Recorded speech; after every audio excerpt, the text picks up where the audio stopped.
The guys did. It's about time. No, I mean, we played a complete game tonight. And that's one of the things that we've been talking about. Like, no matter who's on the floor, living up to our standards. And I thought our guys took that to heart tonight. And we played Cleveland Cavaliers basketball all night. How proud do you feel knowing that that was also without your starting backcourt of all-stars? Yeah, I want to make sure, you know what I mean, that we highlight our guys. Obviously we have a ton of respect and appreciation for Darius and Donovan, but we've got some really good basketball players that are with them.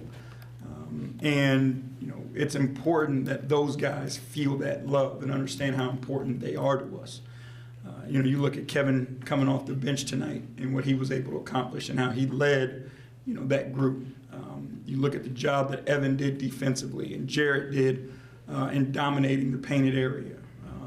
Karras being asked to be out of position and be the floor general to organize and get everybody. Isaac stepping in, Dean Wade stepping in, Lamar coming in off the bench.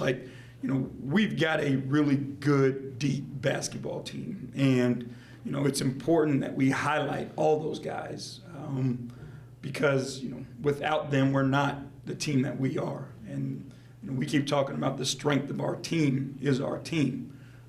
And it's important that, everybody feels that love. How impressive is 8 blocks? It was like, it was 8 blocks, but it was 8 blocks to keep in possession as well. Like he either grabbed them all or he tipped them to his teammates so we could start to break. That's even more impressive. That's old school Bill Russell stuff that we're talking about. We're understanding the importance of keeping possession at the same time of getting the defensive stop.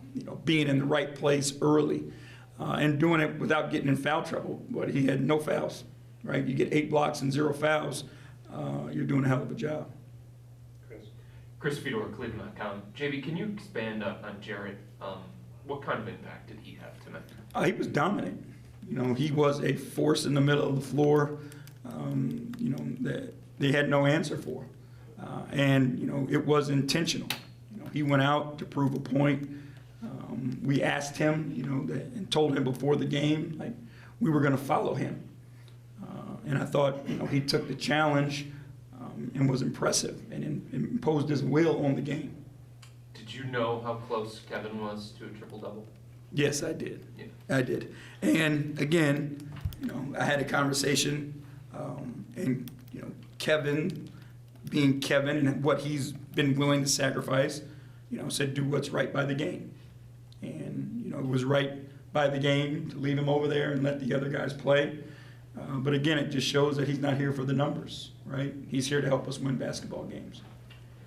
What did you make of Karras at point guard, and what kind of luxury is that for a coach to have a guy like that can step in and fill so many different roles? It's we talked about him having multiple personalities to start the year, right? Didn't know that it would get to this one. I think it turns into personality number 5 or 6 for him. But, again, it's who he is and it's his skill set. Like he knows how to play the game, with the basketball in his hands. He understands how to read defenses to get guys the ball in positions where they need it. He understands how to score when it's his opportunity to score. It's again, a guy who needs to be highlighted for sacrificing what he might be most comfortable doing, but giving in to do what's best for the team. And again, Karras did that. What does it do for a coach to have this level of depth? It makes you a better coach, right? Like there's so many places that you can go and so many guys that you can trust, that you feel comfortable, putting guys on the floor and understanding like that there's a trust with those guys that they're going to go out and do the things that you need them to do. Opposing teams have to worry about that and figure out matchups and coverages and all those things for different guys. And, you don't have to have certain guys just carry the entire burden all the time because you have other guys you can go to.